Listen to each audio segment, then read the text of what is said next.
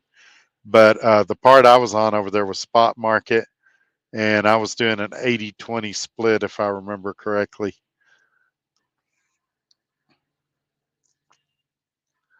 They consider that poor trip planning, and you'll probably get a call from safety. Yeah, yeah, it's always the driver's fault. That's what we was talking about earlier in the show. I would almost do that on the drive line and just explain I got to Tulsa and there wasn't any parking. Then I would put it on personal conveyance. Personal conveyance gets more people in trouble than it helps because a lot of people use it improperly. And I don't want to get on John because he did what he had to do, but he may get a sour phone call about it in a week or two.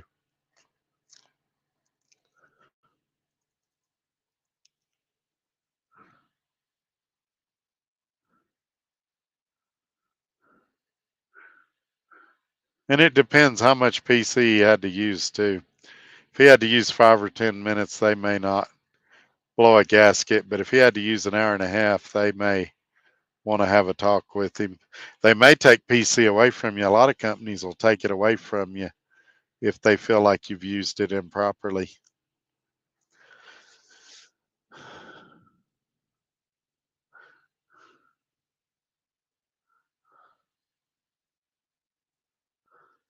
I wish Tom Bell was still in here because I'd like to get I'd like to get his take on this. I would have used adverse driving conditions and said there was an accident. Yeah, the only thing about that is, like I said, if you say there's an accident, they can go back and look, and there better have been one, and it better have shut the road down. Like on I-30, they'll have some tankers sometimes that'll blow up, and they shut the interstate down for several hours.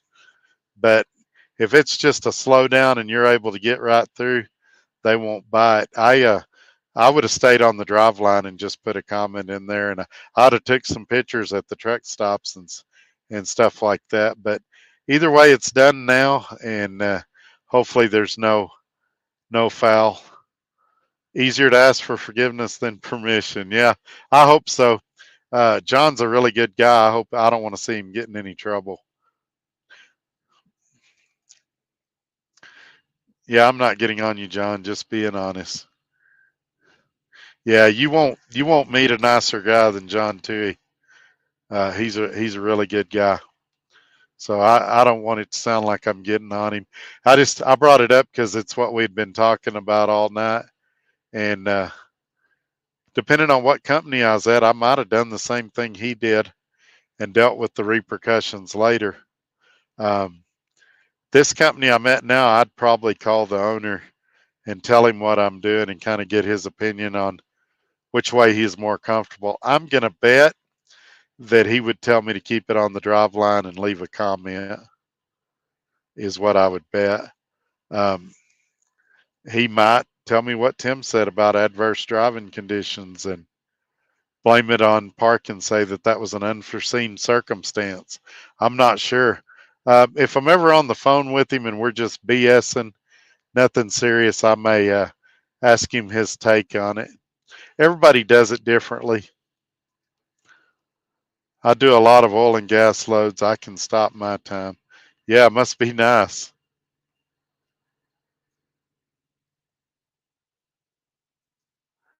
Exactly.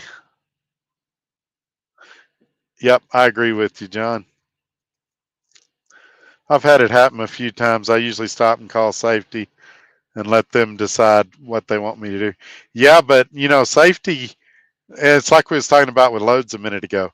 Safety will tell you to do what's best for them. So some safety departments say, yeah, just run that way. But then if you get stopped, they're going to say, we didn't tell Tim to do that. So you got to kind of listen to what they say and then weigh it in your mind, do kind of a cost benefit analysis and see if what they're suggesting makes sense. Because some of them will say, yeah, just PC up there.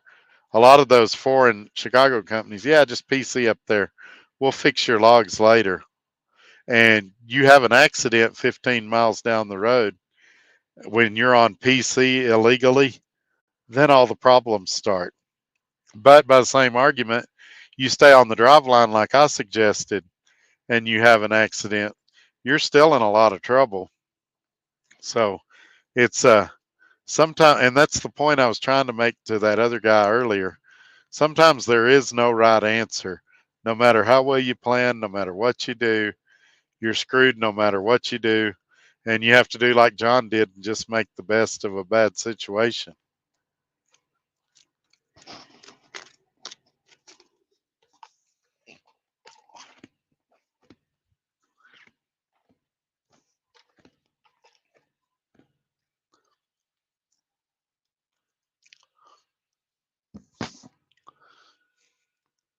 Okay, we've picked on John and Tim enough tonight. Let's pick on somebody else.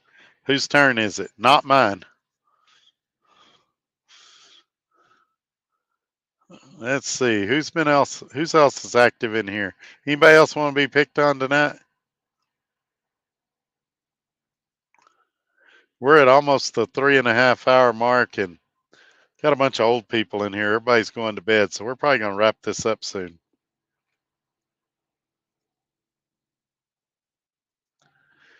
Yeah, but the problem is they won't put it on your ELD. What they'll do is they'll say, "Hey, Wesley, that's a good concern. Call me and we'll talk about it."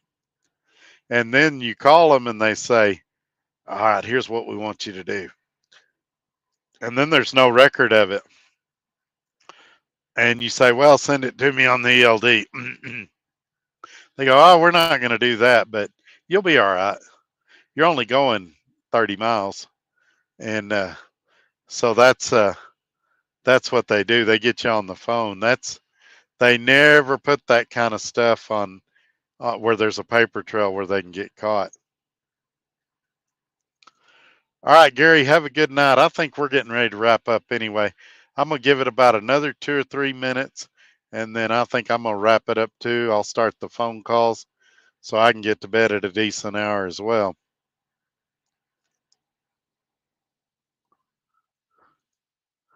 Okay, I'll call you after the show. Are you mad at me?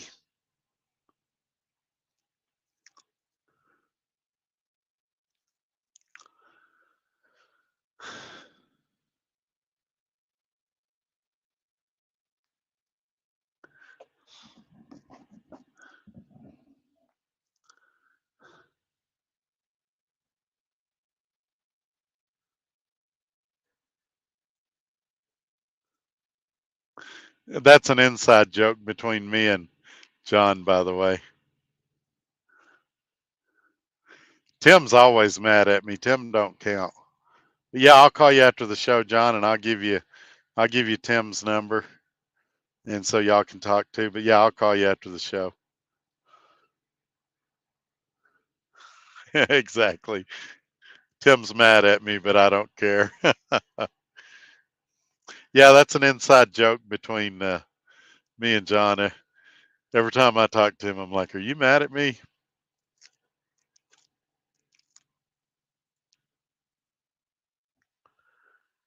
Okay, folks, we are at 3 hours and 29 minutes, and the viewership has dropped about 50%. So I think everybody's tired. I think everybody's ready to go to bed. And I know I've got several of you I've got to call back. And if I get a chance, I may even play a little John Madden football before I go to bed. So I'm going to go ahead and wrap this video up. I want to thank everybody who stuck it out with me for the 3.5 hours. I appreciate each and every one of you being here. Hey, Matthew Miller, sorry you're getting here at the very end. We're wrapping it up. Feel free to email me on the website and I'll get back to you as quick as I can. Otherwise, we'll see you guys on Tuesday night. We'll still do a show even though it's the 4th of July. And, well, if I can. And we'll see you then. May or may not have a guest. It's too soon to know yet. Y'all take care and we'll talk to you later. Bye bye. Well, maybe.